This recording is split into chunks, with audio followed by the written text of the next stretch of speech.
From the studios of KPFK Pacifica Radio in Los Angeles, this is Uprising, and I'm Sonali. It's Wednesday, May 6th, 2015.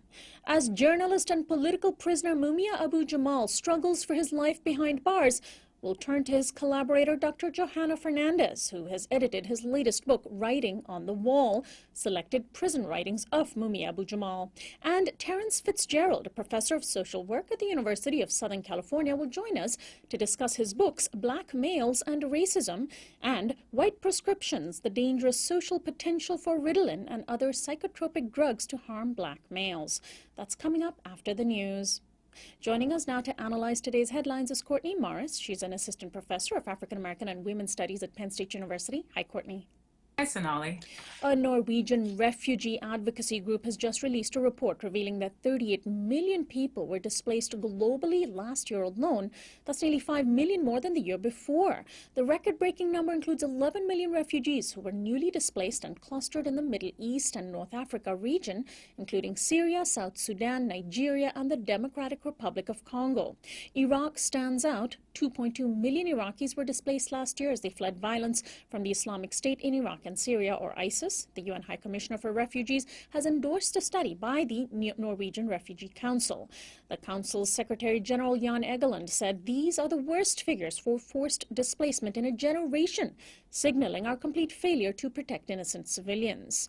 Courtney, isn't the U.S.'s interference in the region at least partly to blame for these terrible statistics? I mean, many have pointed out that the U.S.'s destructive policies in Iraq led to the rise of ISIS, for example.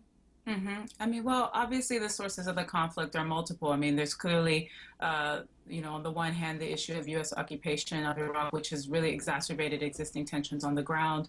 There's also the issue of deep and sectarian conflict between Shia and Sunni groups battling for economic and political power. And then, of course, there's the emergence of ISIS, which is truly a product of U.S. occupation.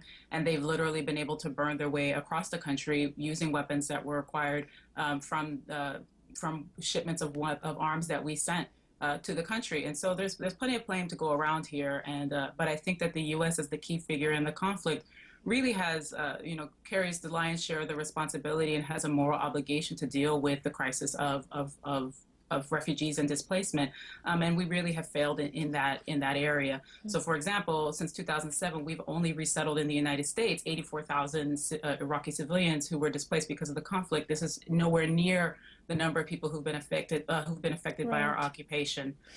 And activists in Baltimore, Maryland, have discovered that surveillance planes are circling protest areas in the wake of Freddie Gray's death.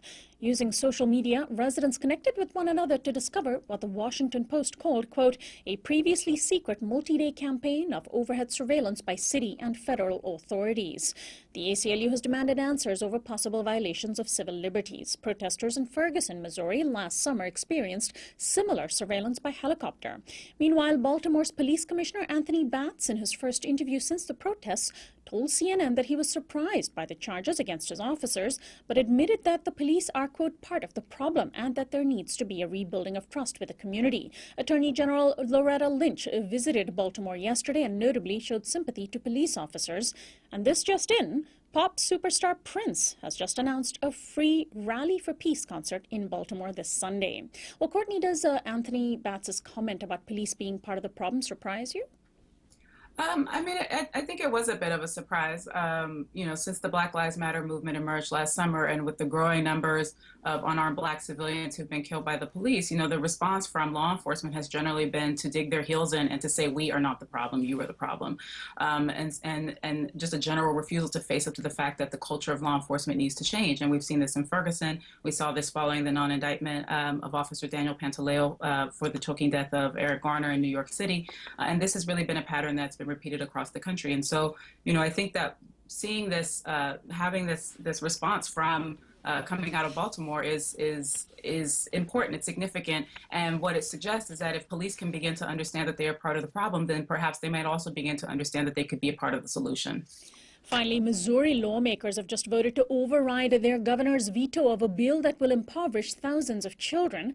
As part of an ongoing trend to cut off government benefits to poor residents, the Republican-dominated state legislature decided it was important to impose even stricter limits and requirements for recipients of the federal welfare program called TANF. Benefits will now have a lifetime limit of 3 years and 9 months, down from 5 years. Some funding will also be diverted to alternatives to abortion and promoting marriage and fatherhood. The Department of Social Services estimated that nearly 10,000 people would lose benefits in the first year of implementation, 6,400 of whom are children. Governor Jay Nixon had refused to sign the bill into law, saying, quote, "I don't sign bills that hurt kids," period. Courtney, do we need any more evidence of how much Republicans seem to hate poor people, especially poor children? No, we don't. I mean, but I think we also need to recognize that it's not just Republicans, right? I mean, we live in a country that just generally hates the poor and doesn't want to take responsibility for them. And I think we don't like to think about the fact that many of the people who are living in poverty have been pushed into it by the same kinds of neoliberal economic policies that have really destroyed the working class in this country and are making the survival of the middle class increasingly tenuous. And measures like these, I think, are just another example of the kinds of mean-spirited public policies that punish the poor for being poor, while refusing to take responsibility for the reasons of for their poverty and to offer them meaningful strategies out of poverty. So, you know, it's not surprising that this is a measure that we're seeing developing from the right. I guess this is what compassionate conservatism looks like these days. Wow. Well, thanks as always, Courtney, for joining us today. Bye, Sonali. We'll talk to you next week. Courtney Morris is an assistant professor of African American and Women's Studies at Penn State University. This is Uprising. We'll be right back.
Welcome back to Uprising. I'm Sonali Kolhatkar. The life of political prisoner and award-winning journalist Mumia Abu Jamal remains in danger as prison authorities in Pennsylvania are slow to provide him with appropriate medical treatment. Abu Jamal's blood sugar had reached dangerously high levels, indicating a diabetic condition that seemingly appeared out of nowhere. And his skin shows evidence of a serious condition as well. Relatives and supporters who managed to visit him in prison in late April reported that he is weak and barely able to walk and talk. This morning, the organization Prison Radio reported that medical staff at the Pennsylvania Correction Center informed Mumia that they were going to proceed with the first of several diagnostic tests recommended by his doctor and that a skin biopsy was done on Monday. But conditions remain about testing delays and inadequate medical care. The vibrant reporter who has been behind bars for more than 30 years and who just celebrated his 61st birthday in prison has shone a light on prison conditions through his insightful commentaries, but more often than not, his journalistic work focuses on the social and political issues of the day, both national and international. Mumia Abu-Jamal has managed to do inside prison what most people outside have never achieved. He's written more than half a dozen books, starting with his groundbreaking 1996 work, Live from Death Row.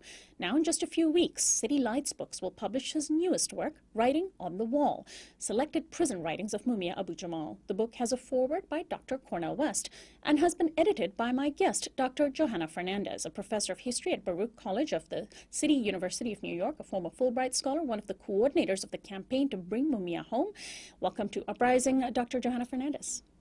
Thank you very much for having me. Now, in the foreword to the book that you edited, Dr. Cornel West calls Abu-Jamal a, quote, black prophetic voice. What does he mean by that, as far as you know? Well, part of what Cornel West means is that if you look at the history of the United States, there are voices that have historically been uncompromising in speaking truth to power. Those voices have emerged out of the Black experience because the Black experience, the institution of slavery and racism really speak to the contradictions in American society, its promise of democracy and the reality of injustice, slavery, and racism. And these voices include Frederick Douglass, Mumia Abu-Jamal, Angela Davis, Dr. Martin Luther King, and many others. They are voices that are radical, uncompromising, and aspire to address the radical, the roots of Black oppression. Now, last year, the Pennsylvania legislature passed a law after Mumia recorded a commencement address for Goddard College. And the law is called the Re-Victimization Relief Act, which claims that victims of violence are re-victimized when the alleged perpetrators of that violence, who are convicted and imprisoned, speak out from behind bars. Mumia challenged this law in court, and just days ago, a federal judge struck it down. How important is this victory, not just for Mumia, but prisoners everywhere? This is a tremendously important victory. The judge who declared the law unconstitutional said that the law was manifestly unconstitutional, that free speech must be practiced in this country, even when it comes to prisoners. Now, the reason why this is important is because there is an emerging movement in this country against mass incarceration. Without the voices of prisoners articulating how their cases were mangled in the courts, without these prisoners talking about solitary confinement and the horror that is imprisonment in the United States, the movement against mass incarceration wouldn't be where it is today. So this law was an attack not just on Mumia and his right to speak, but on the rights of all people and prisoners in particular, who are especially vulnerable because they are behind the wall, and it's very difficult for American citizens to get a sense of what's happening in that sphere of life. Right, and this isn't the first time that Mumia has legally challenged these sorts of laws that are trying to snuff out the voices. How have other prisoners in general also been encouraged to speak out by the work that Mumia has done? He's recorded thousands of commentaries over the years, and the group that works with him, Prison Radio, now features dozens of prisoners who are also speaking out. Well, I think that one of the examples that has inspired other prisoners to speak out was Life from Death Row, Mumia's bestseller written in the 1990s, mm-hmm. which humanized death row from the inside. We live in a society that dehumanizes prisoners. And for prisoners to see their stories told from a humanistic perspective inspired them to speak out. So Mumia has become known, as you know, as the voice of the voiceless. And what was encouraging about this latest battle was that the ACLU joined the suit and recruited quite a number of Pennsylvania prisoners whose writings would have been shut down had this law prevailed. Let's talk about the book coming out soon, a gathering of many of Mumia's short essays over the years. You write in the introduction that initially in his prison journalism career, Mumia spoke about his case a lot. Of course, that's quite natural. But then he sort of transitioned to begin speaking out about other issues and analyzing both foreign and domestic policy issues, and his own case less and less. Can you talk about that sort of evolution in his work? Right. So this volume is important because it has within it important and rare writings that were produced early on during Mumia's imprisonment, as early as 1982, in which he unequivocally declares his innocence. Mumia was embattled in the courts. He faced a trial that attempted to demonize him. The Fraternal Order of Police has held a long-standing 33-year campaign of demonization and criminalization. And at some point, Mumia, looking at the crisis of incarceration around him as it was growing before his eyes, because he was imprisoned during the period of massive growth in this industry, he turns his gaze away from himself and to the crisis he sees before him. But also, very importantly, he begins to write about and offer a Black radical counter-narrative to the ideology of the ruling class that presided over attacks on the gains of the civil rights movement, the political empowerment over the last 40 years of the 1%, and the deployment of terrorist wars abroad. So this volume really offers a new generation of Black radicals and activists across the country who are being galvanized by the crisis in Ferguson, in Baltimore, but also the transfer of wealth from the bottom of society to the top, the kind of activism that we saw during the Occupy movement. This book offers that generation of activists a way of contextualizing the crisis we're in today and how we got here. Right, and that's a really important point. How well does Mumia Abu Jamal's case, the persecution that he faced, the reactions that have come from the Fraternal Order of Police, his imprisonment, etc., fit within today's framework of oppression described by the increasingly popular catchphrase that Black Lives Matter? His case began in the 1980s. Right. So all of the violations in Mumia's case, discrimination in jury selection, blatant racism on the part of the judge who presided over the case, Judge and even police brutality, right? He was beaten badly during the time of his arrest. Absolutely. The fact that the police tampered with evidence to obtain a conviction and that he was beaten within an inch of his life on the night that Officer Faulkner was killed and was hospitalized for weeks as a result of this beating. This is the same crisis of police malfeasance that we see over and over and over again, and that intensifies over the last 40 years with the militarization of the police. And the Fraternal Order of the Police, which is the institution that has tried to get him killed, is the same institution, the Fraternal Order of Police, that is trying to influence what's going on in Baltimore today. Right.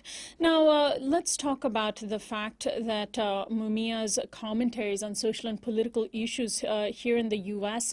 have had a very long trajectory, simply because he's been imprisoned for so long. In the essays collected in the book, he not only critiques Ronald Reagan's economic policies, he covers the Rodney King beating and the trial of the LAPD officers, and Clinton's tough on crime policies and so much more. In his writings, do we see clearly see the way in which specific U.S. policies over the last several decades have taken us to the place we are today?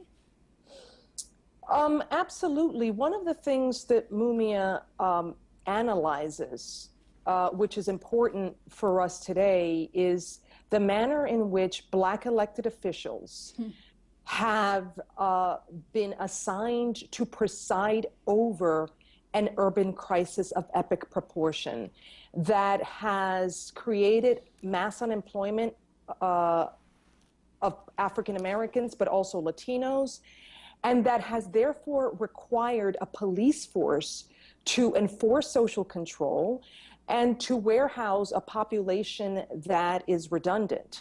So he is one of the social critics who, as early as the 1980s, is looking at the role of Black officials and the manner in which Black elected officials, like Obama, have successfully derailed movements from below. And what he argues is that change in society can only come about when people engage in uprisings as the ones we've seen in Ferguson and Baltimore. But part of what he argues throughout this volume is that organization and a deep understanding of society, its problems and its root causes, is critical to a strategic deployment of our political power from the grassroots. Now, Dr. Johanna Fernandez, the 30th anniversary of the Philadelphia bombing of the Move House, this organization founded by John Africa, is coming up next week. And we often hear Mumia ending his commentary saying, "Long live John Africa." He writes about John Africa in the book. First, tell us who John Africa was, and then also how serious and undercovered an issue was the government bombing of the Move House in Philadelphia, where 11 people, including 5 children, were essentially killed by the government. Well, John Africa was the leader of the MOVE organization, an organization that emerges in Philadelphia in the 1970s, just as the civil rights and Black Power movements are declining. This organization is kind of a back to nature organization. It's urban, it's Black. And it is determined to challenge the aggression of the police that is building up in Philadelphia, but across the country in the aftermath of the Black Power movement. The MOVE organization is hated by the establishment in Philadelphia because it is unrelenting in its critique, it's militant. And Mumia Abu Jamal is one of the few journalists in Philadelphia who want to tell the story of MOVE from the perspective of its members. They too have been demonized and criminalized by the Philadelphia mayor, by the police, and by the establishment in its totality. And on May 13th, 1985, there's a battle between the police and the MOVE organization. The police wants the MOVE organization to relinquish its home in Philadelphia. The MOVE organization decides that it has the right to remain where it is. And the police, alongside of the fire department and the Black mayor, drop a military-grade bomb on the MOVE house that burns an entire African-American neighborhood. Over 61 homes are burned down to the ground. And this is, you know, an urban holocaust of epic proportion that is understudied, that few Americans know about. And Mumia writes about this urban holocaust in one of his essays that is published here in this book. And he says that the Middle East has its Sabra and its Shatila, and Philadelphia has the MOVE bombing. He writes eloquently about the tragedy of this moment, but what it means about the growing violence of state power in the post-civil rights and Black movement eras. No, I'm so glad you brought up the comparison that you did, because one of the things that has been so spectacular and important about his commentaries, and one of the many reasons why our program has aired his commentaries, is his foreign policy analysis and its connection to domestic policy. Among the essays that he has in this book that he has just published or is about to publish are comparisons between the conduct of the Iraq War by the United States and similarity of treatment of Iraqi prisoners in Abu Ghraib with prisoners here in the United States. And that's an analysis that we don't see often enough.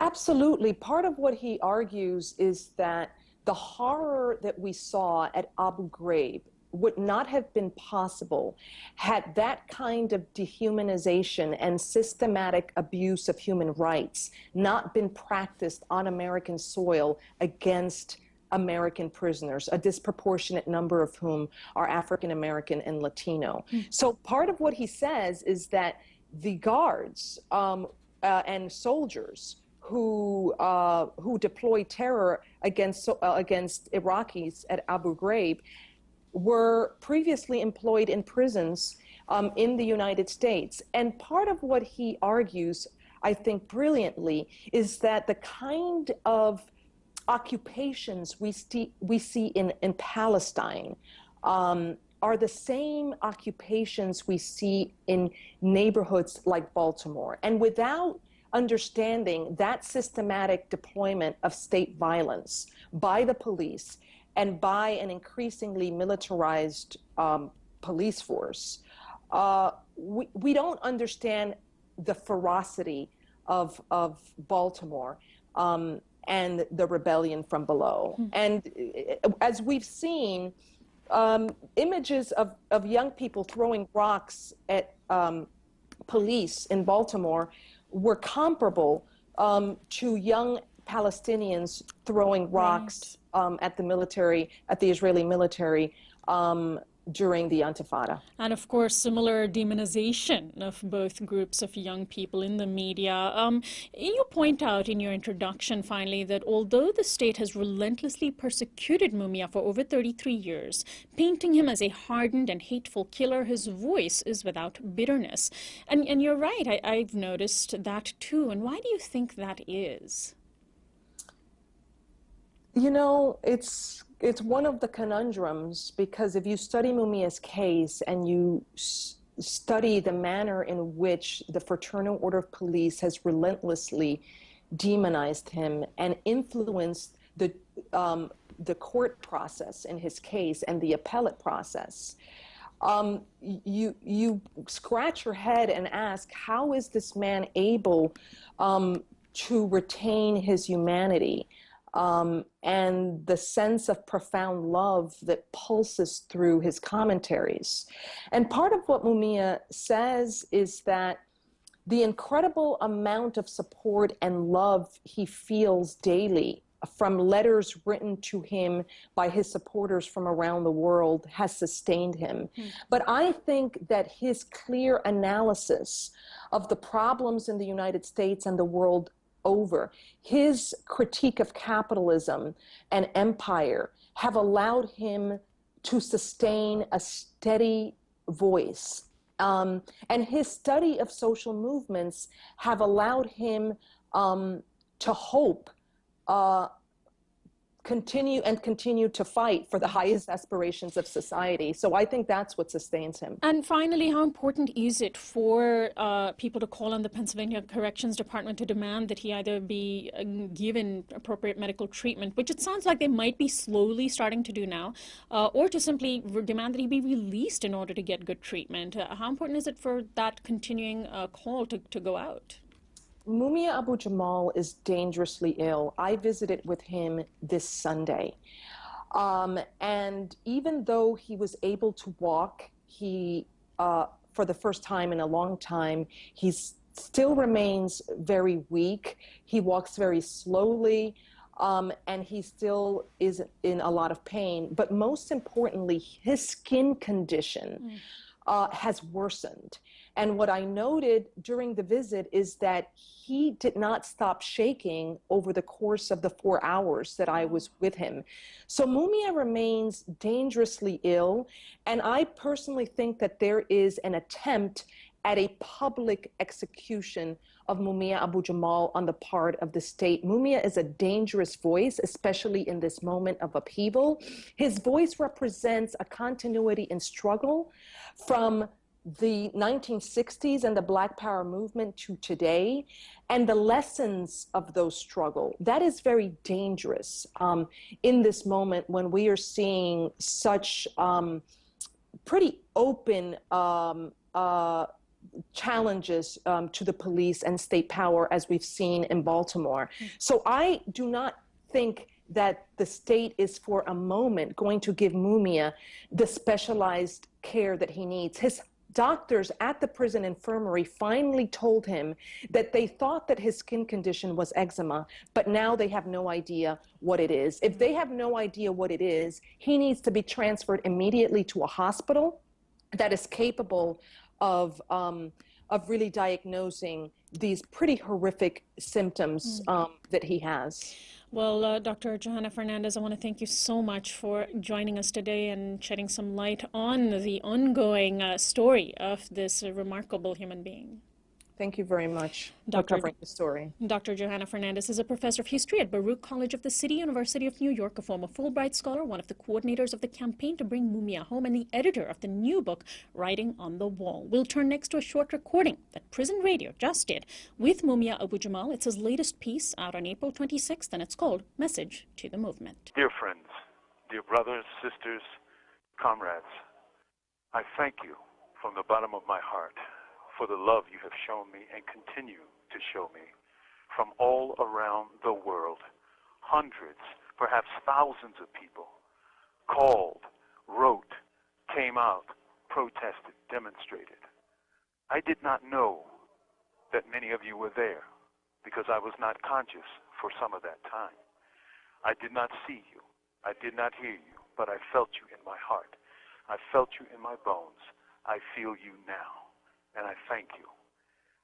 I am not back to where I was before, but I will be, thanks to you, and thanks to the love you've radiated to me.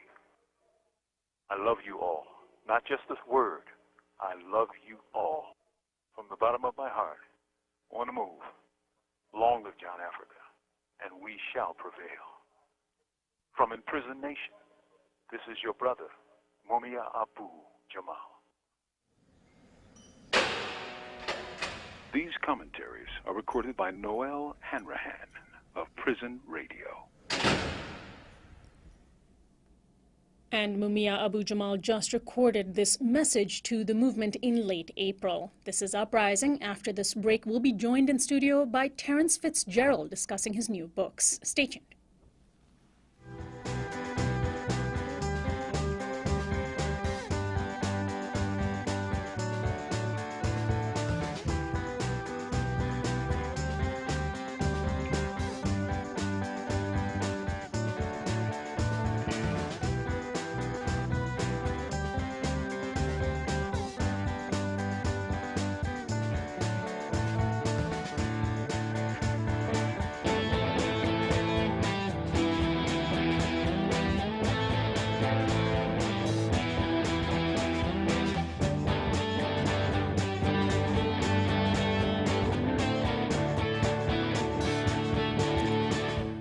Welcome back to Uprising. I'm Sonali. As the Black Lives Matter movement continues to make waves in cities like Baltimore, Ferguson, and New York, many people trot out the now familiar statistics of how African American men are 7 times more likely to be incarcerated than white men, how just over half all African Americans graduate high school compared to more than 3/4 of whites and Asians. Even in grade school, the disparities are stark, with African American boys being 2.5 times more likely to be suspended than their white counterparts. To get to the root of these disparities, we turn now to author and academic Dr. Terence Fitzgerald. He's a clinical assistant professor at the School of Social Work at the University of Southern California. His new book is called Black Males and Racism, Improving the Schooling and Life Chances of African Americans. His 2010 book was entitled White Prescriptions, The Dangerous Social Potential for Ritalin and Other Psychotropic Drugs to Harm Black Males. He now joins me in studio. Welcome to Uprising. Thank you. Thank you for having me. Thanks so much for joining us. And let's focus first on your new book. I mean, both these books are very fascinating to me, but the latest book, just out this year, Black Males and Racism, Improving the Schooling and Life Chances of African Americans. In the book, you begin by telling a story quite heartbreaking of how you ran into a boy in Illinois during your work there, or after your work there, whom you had first encountered while you were an intern at an elementary school. Right. Can you tell us that story? Well, it was, I had not too long ago had finished my doctoral dissertation, and I was working as a school social worker within the district and in the district in Champaign, Illinois, and I saw this person at a railroad track, and I looked, and he looked really familiar, and as I looked very closely, I realized it was one of my students who one of the first students I had worked with years before, when I was in my undergraduate, as a mentor, and then as a social worker with him as well in elementary school and middle school. And I continue to hold or keep track of him, but we sort of lost touch about maybe 7th or 8th grade. But as I saw him, we locked eyes, and I just remember this was really, it was like everything had stopped, and I went to wave. And just before you saw your eyes locked, you had noticed and encountered that he had with another male, and it was a drug encounter, and I could tell that he was selling. And when he and I locked eyes, he knew. It was like an instant messaging that went across that I knew what he was doing, and I could see a sense of shame as well because I had played such a role in his life at an early age, and it was just everything had flooded back at once between us. And before you knew it, he just began to walk away. And the acknowledgement of each other, it just ended. And you had thought that he was sort of one of the promising ones, He a was. lot of intervention. He was. It was a group of them. But he was such a promising young man. He had, of course, socioeconomic issues, family issues, but so promising, so interested in education, so interested in learning about the world. And as I began to investigate, I began to see how the system itself, his experiences in school, had begun to chip away at the essence of who he wanted to be. And he actually became, as I noted in the book, he fulfilled the perception of the black male, as so many people have, the false perception. And I think that was the shame that was communicated between us. Now, how does this story illustrate what so many young black men in urban settings go through? You write that you and this boy, quote, shared many of the same societal dilemmas, and yet you've had very different lives. Right. So it was also the question, one of the reasons of the motivation for both of the books was the question itself of the same experience, I think, how I related to these black males, these kindred spirits, these brothers I have. We shared a lot of the same experiences in terms of economics, family upbringing, same community, educational experiences, the positive and the negative, more so the negative.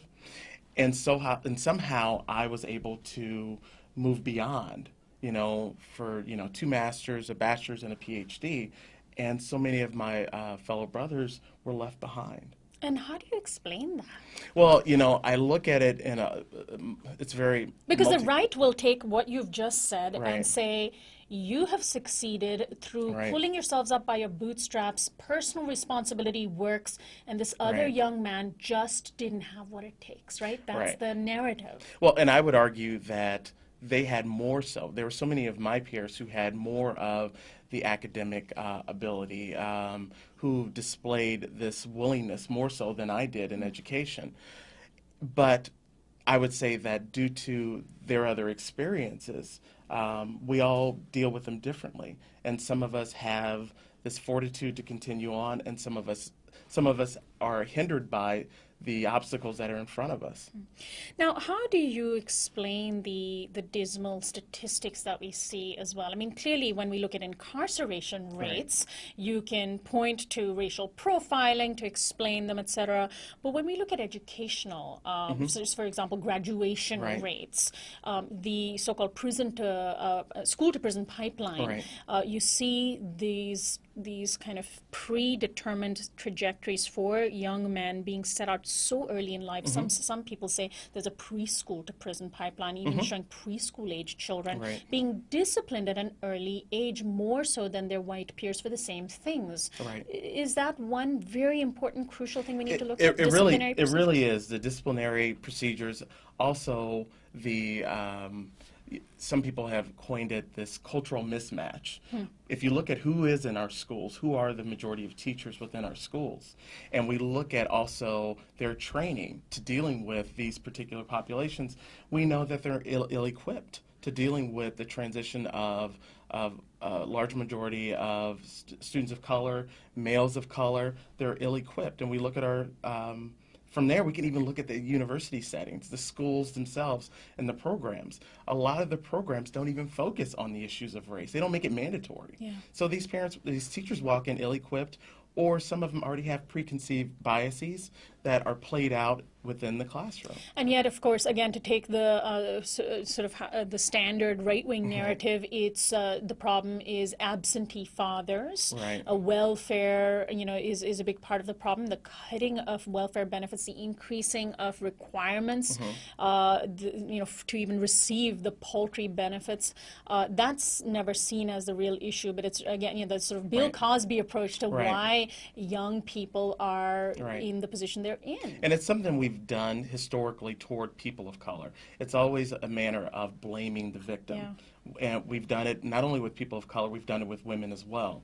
And it's just a continued narrative. It's easy to say it's this, as opposed to it's a combination of things.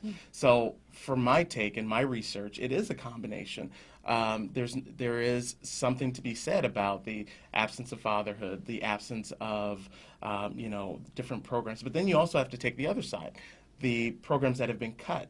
Where I'm from, Head Start, in Illinois, the state of Illinois, the budget toward Head Start being cut, the lack of training for teachers. We had covered on our program recently about how the issue of child support has impoverished poor fathers and actually imprisoned them and made it even less likely they could earn more child support. And we can even look at the 60s and 70s when social workers were going out to homes to make sure if a mother was receiving welfare, that the man could not be in the home. So in order to continue to receive these services. So if that's the case, we have to say as well, what were the contributions that the federal government and state governments had in breaking up the family as well. So the responsibility doesn't end with the father and the parent in the home. We also have to look at the policies that were put in place that deter these relationships from coming together. One of the things that you point out in both your books in trying to understand systems of racial oppression and how they manifest within educational and other systems is what you call the white racial frame. What is that, and how does that play out particularly in schools? Well, a mentor of mine and an esteemed colleague in the field of sociology, Professor Joe Fagan at Texas A&M, he devised this term, the white racial frame. And unlike any theory that I'd ever looked at, it didn't just look at racism from a historical perspective only or from a legal perspective. He looked at the rationale. What caused the rationale for slavery? You need a rationale for enslaving and the physical and emotional mistreatment of people. This rationale helped to support the activities that went afterward. But not only that, it also influenced our perceptions. So these false perceptions were needed, how blacks were on the lower tier of the hierarchy, biological. We've looked at science, how science has tried to prove that blacks are inferior. We even have 2007 Nobel Peace Prize winner Dr. James Watson, who had the controversial statement that blacks are still seen as inferior. 2007. So this manifestation is these perceptions have driven. So the white it's a dehumanization. It is, and the white racial frame basically says that we walk around with four generations or of these stereotypes, these misperceptions of people of color. And when we encounter them, they come flooding out, and they are translated in the way we treat each other, the way we create policies and programs that help or help or hamper these people, or it may come out in physical terrorism. The KKK, the rise of these white supremacies, race supremacist groups since President Obama was elected. All of these are part of the white racial frame. And also in the encounters between police and young black men. Right. So where there's a huge potential for violence because one party is almost always armed. And you think about it today, and conservatives will say, well, these images aren't as they were in the 50s or 60s. But they are. We see it in our media. We see it in the way we depict. If you look at the victims of the previous shootings, we look at how the narrative was created, how they describe the black males, not even as victims, as you have to mention their crime, their previous crimes, inability to pay their child support. Right, they have to be perfect, innocent saints in order to be sympathized. Right, and we see that not only with crime, we've seen it with sports. We've seen it with the villainization of black males. The good Negro versus the bad Negro. Jordan, the good Negro, bad Mike Tyson. The good Negro, we can look at basketball, Duke versus UNLV, the 80s championship. One was considered thugs, showboating thugs, versus the other hometown favorites. So we have this way of continuing this perception. And those frames are never imposed or rarely imposed on whites. Never imposed on whites, because whites created these frames. Now, you also bring out the issue of what has now become a more popular way of characterizing what are called microaggressions that I believe arise from this white racial frame. So when you have these encounters between folks of color and whites, that when that you have things that may not constitute in a single instance something worth making a huge deal about, when you look at the totality of day-to-day so-called microaggressions, that has a huge toll on one's own psyche. They do, and people like to it's easier to defend microaggression. So an example? We can look at, for example, in terms of the Washington Redskins. That's a perfect example. Microaggression, the symbolism, the lack of, or the conversation around it. You're not coming out and saying that Native Americans are inferior or that we have the right to mistreat them in any fashion. But you do little things along the way that prove that the same thing, that you see me in this manner. It's always harder to defend that. In your book, Black Males, you say, historically, the black male has been viewed as the greatest psychological threat to white dominance. History has illustrated this many times. This perspective has caused those who hold the reins to create specifically tailored academic, social, and economic barriers to maintain the imbalance of power. I mean, that, on the face of it, sounds like you're saying our educational system has been rigged, and some might say, well, that sounds like too much of a conspiracy. What do you mean? And the fact is, it hasn't been rigged. If we look at it, or even if we look at the criminal justice system, they haven't been rigged. They were constructed to operate in this fashion. They were never truly included. Let's say we're looking at education, institution of education. They were never truly meant to include people of color. They were for white males to continue on with the dogma of the republic, to continue on what what democracy was, the white Protestant ethics, So blacks were never considered in that. If we look at all major institutions, it's the same way. We were never truly included. So we see, as blacks began to receive more rights, we still see these barriers within education popping up, saying no. We can look at from slaves weren't allowed to read. and the laws that were instituted around it. And of course, huge fights to Right. integrate schools, Right. etc. And so then we Supreme moved to, Court we look cases. at Plessy versus Ferguson, Yeah. to Brown versus Board of Education, to even today, we look at the rising number of private schools that are started. And charter schools. And charter yeah. schools. And there are schools, there's a great example in Louisiana, where a school district, which is split, predominantly a mix between white and black, but very rich and very poor. The school has, or the white community has decided to leave the school district to create their own, because they didn't want their funding to go to educate poor blacks. So we see these examples around the country continuing on. Yeah. I want to turn to your 2010 book, which I also find extremely fascinating. The title is White Prescriptions, The Dangerous Social Potential for Ritalin and Other Psychotropic Drugs to Harm Black Males.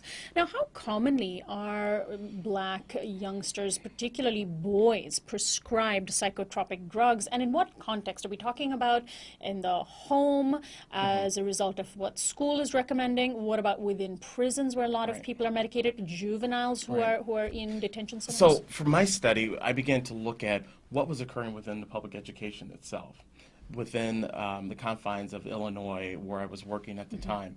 So I really wanted to understand why we began to see more and more males. Research has talked about that over and over again. Males outnumber females, in terms of those who are being prescribed medications, as Adderall, Ritalin, and so on.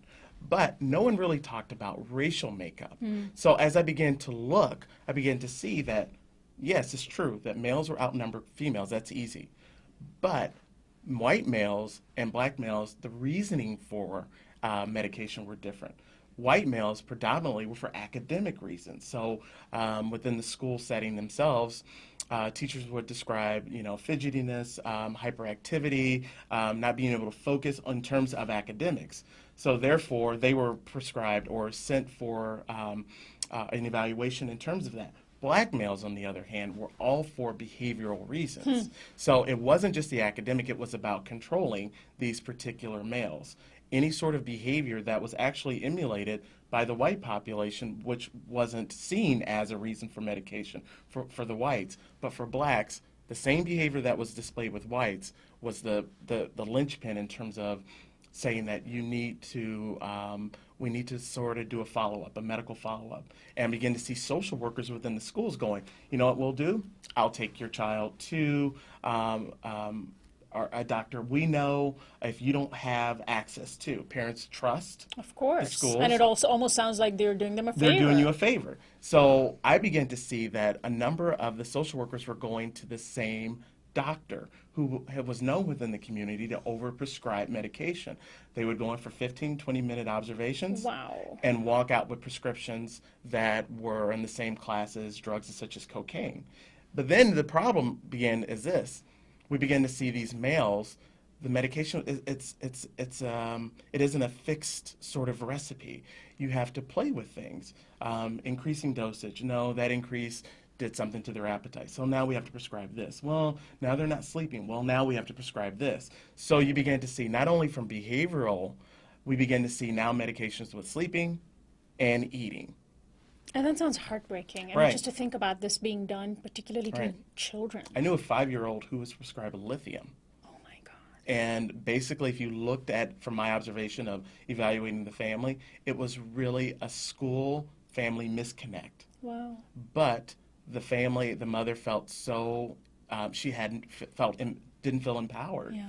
And no one was advocating for her. So you have these entities sitting around a large table, school social workers, psychologists, administrator, maybe another administrator, and teachers, describing your child using the textbook terms that you would see on these commercials. Is your child doing this? Are you doing this?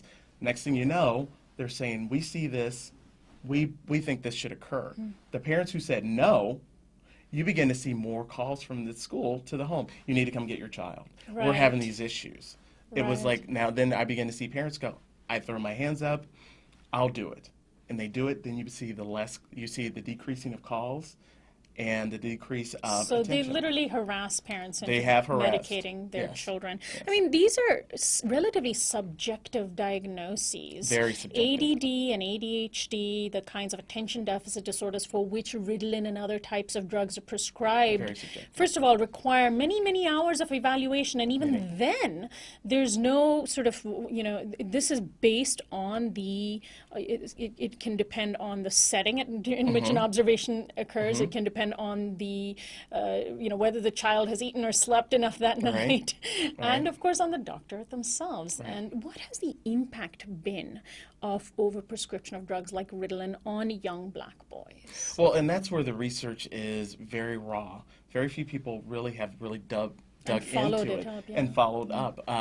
The assumption is that we're beginning to see that males in particular it's an entryway or a gateway into other drugs. So we've seen that how some kids began to move on to other drugs, especially in my experience in the high school level, when the child is now a teen, has been taking a prescription maybe since 4th or 5th grade, now feels that they don't need this. But now they have quit cold turkey. Now they're having withdrawal issues. And then they're thinking, well, maybe if I use this or that, marijuana or some other drug, it'll help mellow me out. So I knew kids, teenage boys, males, who were also self-medicating themselves because they had not been able to get off of the medication in a proper manner. So it has a lot of long-term effects. We've seen issues around males who've had psychological issues in terms of having delusions. Hallucinations? Yeah, hallucinations, actual delusions, and also fits of violence. So the medication plays out differently due to one's biology. Well, I want to ask you what you make of President Obama's response to some of the crises that we see in young black men today. He's trotted out his program for boys of color, My Brother's Keeper, several times. He's brought this up in response to the crisis. What do you make of this kind of approach? I think, a part of me feels that it's needed. It is at least something, especially with the topics that we're seeing today in the news. The violence that's occurring, Chicago, for example, the multiple males who are dying in the streets, Detroit. So we do need an approach. We do need a focus. Do I think it is all-inclusive? No. But I do think it is a start. Better than nothing? It's better than nothing, but then at the same time, we can't put all of our eggs in one basket and say this is the route we should go. We need to truly, if we're truly going to make if we're truly going to make differences, we have to look at all facets of the lives of black males. Education I think is the most important, because if you think about it, education, I said in my books, education is a microcosm of society. We really underestimate what happens within those four walls. There is where children learn who they are and also how the world sees them. We really underestimate that, and we also give too much credit to teachers. I think I've met some amazing teachers who've broken their backs to help children, but we underestimate their training. We underestimate who gets into the profession. We underestimate the policies that also hold teachers from really doing good work. So it has to be a multifaceted approach. Holistic approach. It has to be. Finally, in the last minute of our conversation, Dr. Terence Fitzgerald, I'm wondering if you can give us a little bit of a personal background on yourself. We started out this conversation talking about your own background compared to this one boy you had mentored and encountered. This must be a personal issue for you. It is. It's a very personal issue, specifically because I was one who was teetering. I teetered. I came from, at first, after my father divorced my mother, and then my mother remarried, poor working class family, in an institution, a school system that really was at the point of, it was much segregated. And also I can't think of but maybe one positive experience that I had throughout, and the fact that the way that teachers in the system tried to determine who I was and what my value was. Write your whole future for Right, you. right. I even tell in my book of how a teacher, my guidance counselor, said it was the Marine Corps, not college. Wow. Well, I'm certainly glad to see you in this setting and doing this very important academic work. Thank you so much, and best of luck to you. Thank you very much for having me. My guest, Dr. Terence Fitzgerald, is a clinical assistant professor at the School of Social Work at the University of Southern California. He's the author of the new book, Black Males and Racism, Improving the Schooling and Life Chances of African Americans. His 2010 book was entitled White Prescriptions, The Dangerous Social Potential for Ritalin and Other Psychotropic Drugs to Harm Black Males. This is Uprising. Bipasha Shom is our senior producer. Anna Buss is our assistant producer. Christian Beck is our production coordinator. Alexander Hobbs is our technical director. Federico Garcia and Kiana Turner are our audio engineers. Annie Mendoza is our social media coordinator. Please do subscribe to our YouTube channel at youtube.com/uprising with Sonali. Your subscription sustains our TV production. Our website is uprisingwithsonali.com. Our theme music is by Quetzal. I'm Sonali Kolhatkar, host and executive producer of Uprising. I'll see you next time.